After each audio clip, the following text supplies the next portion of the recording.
আমরা মনে করি ঢাকা বিশ্ববিদ্যালয় তার সন্তানকে বুকে নিয়েছে। শহীদের দরজার যে প্রাথমিক যে নমুনা তার অনেক কিছু আমরা তার খাদির এই আয়োজনের মধ্যেই দেখতে পাচ্ছি। এখন ঢাকা বিশ্ববিদ্যালয়ের উপাচার্য তিনি কথা বলছেন, কারণ এই বিশ্ববিদ্যালয়েই পড়ালেখা করেছিলেন শহীদ শরীফ ওসমান হাদী। আমাদের শহীদ শরীফ ওসমান হাদী ইতিহাসের অংশ হয়ে গেছেন। ঢাকা বিশ্ববিদ্যালয়ের প্রাক্তন ছাত্র হিসেবে, আমাদের জাতীয় বীর হিসেবে তিনি একটি ঐতিহ্য তৈরি করে গেছেন, যে ঐতিহ্য আমরা সবাই ইনশাআল্লাহুল আযীম বহন করব এবং দেশের জন্য তার যে ত্যাগ, তার বিনিময় আল্লাহ তাকে বেহেশতের উচ্চতর মাকাম দান করবেন ইনশাআল্লাহুল আযীম।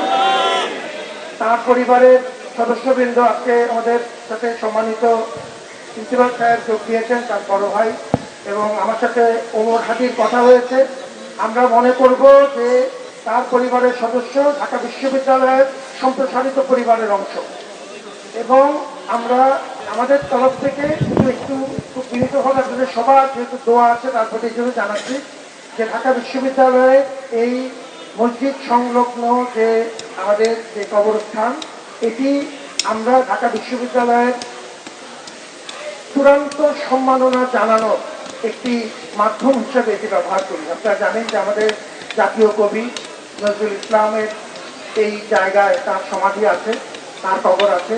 আমাদের অত্যন্ত প্রতিষ্ঠা কিছু শিক্ষকের সমাধি এখানে আছেন, এবং আমাদের মহান স্বাধীনতা যুদ্ধে আত্মত্যাগকারী অনেক বীর আমাদের ঢাকা বিশ্ববিদ্যালয় পরিবারের সন্তান, তাদেরও কয়েকজনের এই জায়গায় কবরস্থ তাদেরকে করা হয়েছে।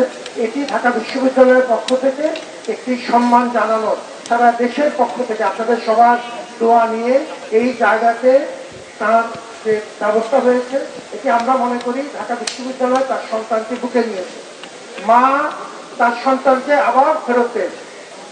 আমরা তার জন্য দোয়া রাখি, এবং এই প্রক্রিয়াতে ধৈর্য ধরে তার পরিবারের সদস্যবৃন্দ, আমার ডাকসুর ছেলেমেয়েরা, এবং আমাদের সম্মানিত সম্পাদক যারা মাহমুদুর রহমান সহ যারা এই প্রক্রিয়াতে সহযোগিতা করেছেন। গতকালকে আমরা যেহেতু সমস্ত ডকুমেন্টেশনগুলো ঠিক রাখতে চেয়েছি, গতকালকে একটি ইমার্জেন্সি 10:30টায় আপনারা জানেন যে সিন্ডিকেট আমাদের যে সর্বোচ্চ আমাদের নীতি নির্ধারণী পরিষদ, তার একটি বিশেষ একটি মিটিং হয়েছিল, এবং সেই মিটিংয়েও সর্বসম্মতিক্রমে হাদির প্রতি সম্মান সালাম জানানো হয়েছে, এবং অত্যন্ত আবেগের সাথে সহমর্মিতার সাথে ঢাকা বিশ্ববিদ্যালয় তার জন্য তাদের সর্বোচ্চ সম্মানের অংশ হিসাবে এই কবরস্থানে কবরস্থ করার যে সিদ্ধান্ত পরিবারের সাথে মিলে নিয়েছে, তাতে পূর্ণ সমর্থন আমরা পেয়েছি।